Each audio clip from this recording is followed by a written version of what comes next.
you're welcome back. My case, Nigeria Senate of Senators. Deputy Chief Whip of the Nigerian Senate, that is, the senator representing Ebonyi North Central Senatorial District under the platform of the All Progressives Congress APC, Onyekachi Nwamboyi, called Dr. Obi Ezekwesili unprintable names on Tuesday, 25th of March 2025 at the Senate committee hearing to determine the authenticity of the sexual harassment claims of Senator Natasha Akpoti-Uduaghan of Kogi Central of the People's Democratic Party PDP against Senate President Godswill Akpabio of Akwa Ibom Northwest Senatorial District, also of the APC. Elected to the Senate for the first time in 2023, Senator Nwamboyi is excused for using foul language against Dr. Ezekwesili, who had come to the Senate hearing in support of Senator Natasha Akpoti-Uduaghan, was that he was higher than her because he's a senator. He was attending the Senate hearing in support of the Senate President and felt insulted when Dr. Ezekwesili asked him to shut up when he was talking. The gbas that followed was unnecessary. He was uncouth. The people who support him said Dr. Ezekwesili provoked him. Asked on TV if he regretted his outburst, he said even though Dr. Ezekwesili is his sister, old enough to be his mother, she ought to have allowed the committee chair to chastise him and not told him to shut up. He's 42. Dr. Ezekwesili is 70. If you do a small research, he's not known for much, though he claims he worked on the World Bank funded project. Research Dr. Ezekwesili on the other hand, and the list of world-class organizations and companies she's worked with or founded will impress you, starting from being World Bank's vice president and founder of Amnesty International. Yet, this senator believes she's beneath him.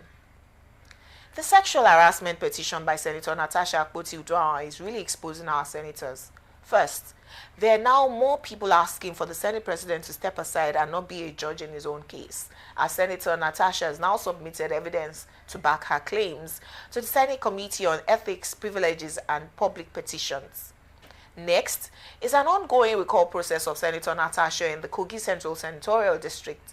The voters had come out to complain that they had been deceived to think the recall was an empowerment scheme where they had been asked to sign.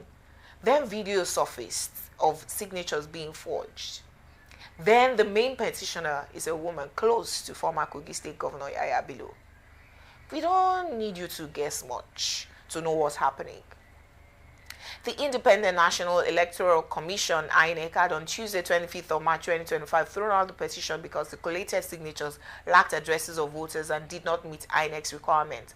But the next day, Wednesday, 26th of March, INEC informed Senator Natasha Akpoti-Uduaghan that the recalling voters' names now had addresses. Another angle to this unfortunate story is the believability of sexual harassment allegations against Senator Akpabio. Recall that there was a similar allegation against him when he was Niger Delta Development Commission NDDC chairman in 2020 by the then NDDC MD Joy Nunue. If you search for news about Akwa Ibom, though they get the most federal allocation due to the presence of crude oil, Wikipedia will tell you that Akwa Ibom has the 17th highest Human Development Index in Nigeria, in large part due to years of systemic corruption. Senator Akpabio was governor of Akwa Ibom from 2007 to 2015. He retired to the Senate in 2015 when he was accused of fraud to the tune of 108.1 billion naira of Akwa Ibom state funds by the Economic and Financial Crimes Commission, EFCC. Formerly of the PDP, his EFCC file was swept under the carpet when he joined the APC. When he was also chair of the NDDC, corruption allegations against the commission also got swept under the carpet when he accused the senators probing him of being direct beneficiaries of contracts from the commission. The senators then advised themselves to off the mic. End of. Here is my verdict. Nigeria's political elites defend themselves. Remember Senator Elisha Abo, the sex toy senator? Nothing happened to him after he assaulted a sex toy attendant, a lady. The Nigerian peoples need to start to defend themselves. We focus too much on who becomes president. We need to start an advocacy to properly screen candidates going to the Senate. Since they believe they are above the regular citizen, we ought to ensure only distinguished Nigerians get into the Senate, and it isn't turned into a retirement home for corrupt former governors and uncouth politicians.